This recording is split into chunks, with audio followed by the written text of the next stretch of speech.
पिछले कुछ दिनों में दुनिया के दो बड़े नेता एक बार फिर चर्चा में रहे। भारत के प्रधानमंत्री नरेंद्र मोदी और इटली की prime minister Giorgia Meloni. Italy के दौरे के दौरान पीएम मोदी ने जॉर्जिया मेलोनी को मेलोडी टॉफी गिफ्ट की, जिसके बाद सोशल मीडिया पर मोदी और मेलोनी के नाम को जोड़कर मेलोडी एक बार फिर ट्रेंड करने लगा। दोनों नेताओं की तस्वीरें और उनके मूवमेंट्स इंटरनेट पर तेजी से वायरल हुए। लेकिन अक्सर हम किसी लीडर की आज की तस्वीर देखते हैं और उनके पिछले सफर को भूल जाते हैं। हम उनकी कुर्सी देखते हैं, उनकी पावर देखते हैं, लेकिन उस रास्ते को नहीं देखते जहां तक पहुंचने के लिए उन्हें कितनी बार टूटना पड़ा होगा। और जॉर्जिया मेलोनी की कहानी उन्हीं कहानियों में से एक है। नमस्कार, मैं हूं डॉक्टर दास अनामिका और आप देख रहे हैं स्टोरी वाला।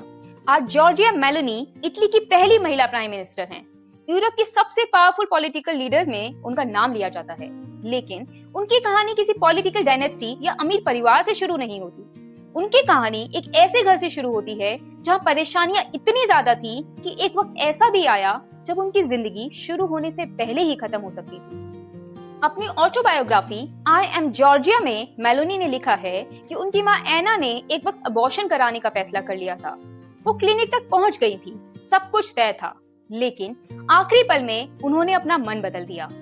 बाद में जॉर्जिया ने लिखा कि अगर उस दिन उनकी माँ ने वो फैसला ना बदला होता तो शायद वो इस दुनिया में आती ही नहीं। कभी कभी जिंदगी के कुछ पल पूरी कहानी बदल देते हैं। शायद उस दिन भी ऐसा ही हुआ था, लेकिन मुश्किलें यहाँ खत्म नहीं हुई।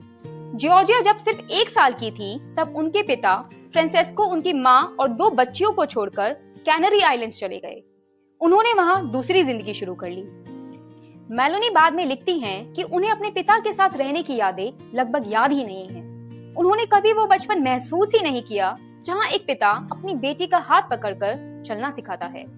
धीरे धीरे उन्हें समझ आने लगा कि उनकी माँ ही उनकी पूरी दुनिया थी। फिर एक दिन ऐसा आया जिसने उनके बचपन को हमेशा के लिए बदल दिया। जॉर्जिया और उनकी बहन ने अपने कमरे में एक छोटी सी बच्चों वाली पार्टी प्लान की थी। उन्होंने रूम को टॉयज और क्विल से सजा दिया और सोचा कि रात में छुपके से सेलिब्रेशन करेंगे। लेकिन रूम में रोशनी के लिए जो मोमबत्ती जलाई गई थी वही उनकी जिंदगी का सबसे बड़ा हादसा बन गई। कुछ ही देर में पूरे कमरे में आग लग गई। आग इतनी भयानक थी कि उनका घर लगभग पूरी तरह तबाह हो गया। मेलोनी ने बाद में लिखा कि एक पल में उनका परिवार सड़क पर आ गया था। उनके पास सिर्फ कुछ कपड़े बचे थे, बाकी सब जल चुका था। उसके बाद उनकी माँ को जिंदगी दोबारा शुरू करनी पड़ी। जॉर्जिया और उनकी बहन कभी रिलेटिव्स के घर रहते तो कभी ग्रैंड पेरेंट्स के घर। कई बार उन्हें फ्लोर पर मैट्रेस बिछाकर सोना पड़ता था। सोचिए, जिस महिला के साथ आज दुनिया के सबसे बड़े लीडर्स बैठते हैं, एक वक्त था जब उनके पास अपना घर तक नहीं था। लेकिन शायद जिंदगी उन्हें तोड़ नहीं रही थी, शायद जिंदगी उन्हें तैयार कर रही थी। जॉर्जिया बचपन से ही दूसरे बच्चों से अलग थी। वो खुद लिखती हैं कि वो बहुत सीरियस नेचर की थी। उन्हें मजाक पसंद नहीं था, लोगों पर आसानी से भरोसा नहीं करती थी। स्कूल के दिनों में उन्हें उनके वेट और लुक्स को लेकर भी काफी ताने सुनने पड़े। कई रिपोर्ट्स के मुताबिक उन्हें बुलिंग का सामना भी करना पड़ा। लेकिन शायद वही चीजें धीरे धीरे उनके अंदर एक जिद पैदा कर रही थी, खुद को साबित करने की जिद। जैसे जैसे वो बड़ी हुई, घर की फाइनेंशियल प्रॉब्लम्स भी उनके सामने साफ नजर आने लगी। उनकी माँ नॉवेल्स लिखती थी, लेकिन घर चलाना आसान नहीं था। जॉर्जिया समझ गई थी कि अगर सपने पूरे करने हैं तो सिर्फ इंतजार करने से काम नहीं चलेगा। इसीलिए उन्होंने काम करना शुरू किया। कभी सीरीज बेची, कभी बेबी सिटिंग की और फिर रोम के मशहूर पाइपर क्लब में बारटेंडर की नौकरी करने लगी।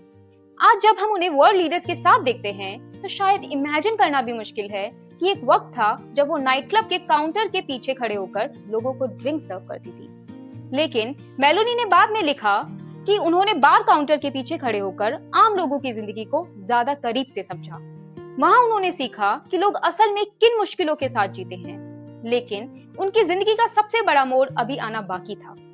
1992 में इटली में माफिया ने जज पाओलो बोर्सेलिनो की हत्या कर दी। इस घटना ने पूरे देश को हिला दिया था। सिर्फ 15 साल की जॉर्जिया भी इससे गहरा प्रभावित हुई।